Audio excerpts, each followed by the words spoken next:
Have you ever stared at a trading chart and just felt completely lost? You're not alone. The biggest problem for most traders isn't a lack of information. It's actually the complete opposite. There's just way too much of it. So today, we're going to learn how to cut right through all that clutter.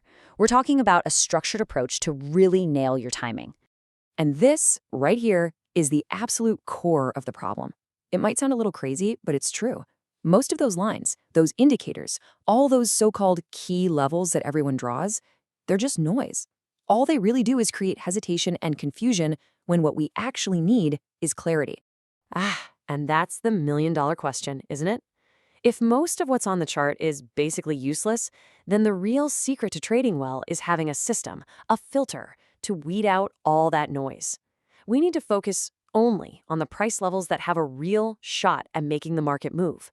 And that's exactly what we're about to break down. Okay, let's dive right into the problem. So many traders, especially when they're starting out, fall into this trap. They think that the more tools they use, the more lines they draw, the better their results will be.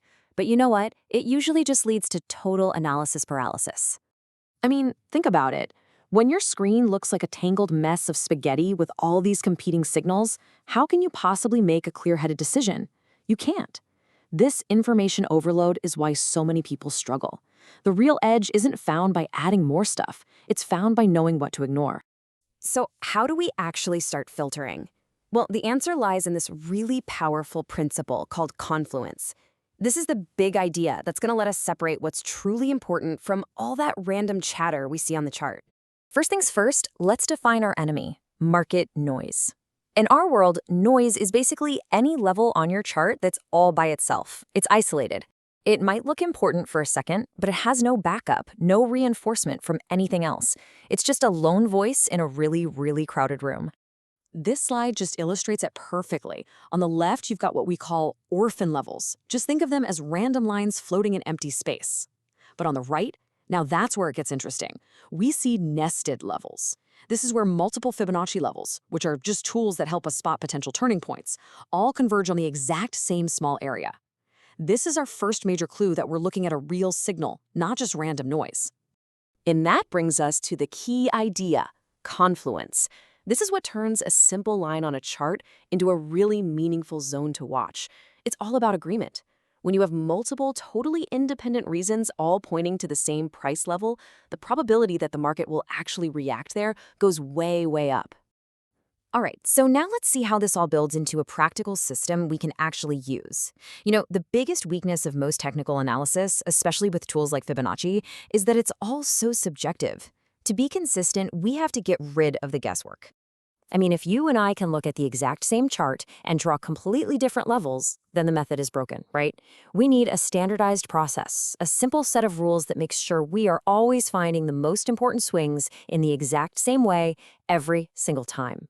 And here it is. This is our objective method. We use two specific moving averages, the 13 and 34 EMAs. Now, these are just lines that smooth out price, but they react faster to recent action.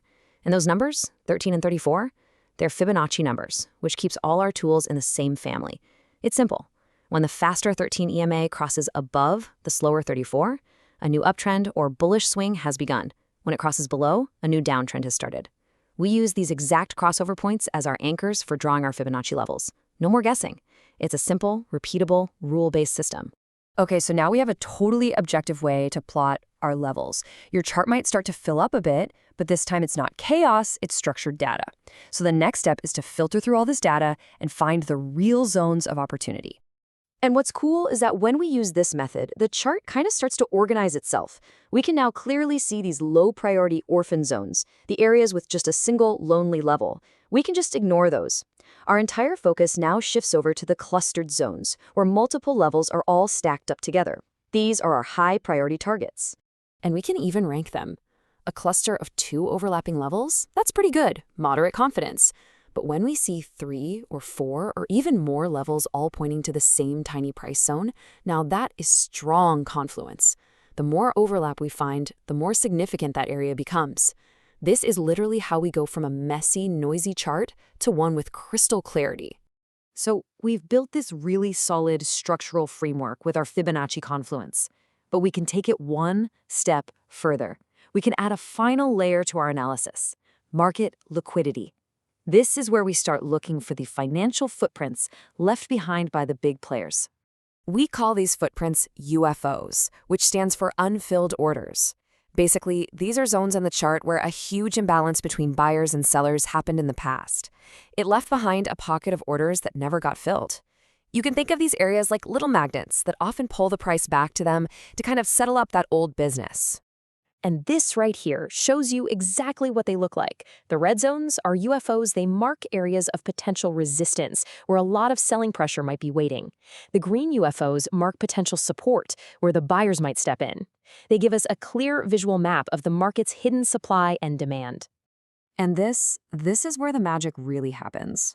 When one of our high-priority clustered Fibonacci zones lines up perfectly inside one of these UFO liquidity zones, well, that's the A-plus highest probability setup this whole framework can give you. We have structure and liquidity all agreeing. It's an incredibly powerful confirmation. So let's bring it all together. By following this process step by step, we've transformed a chaotic chart into a clear, actionable map. We're no longer just reacting to every little price move.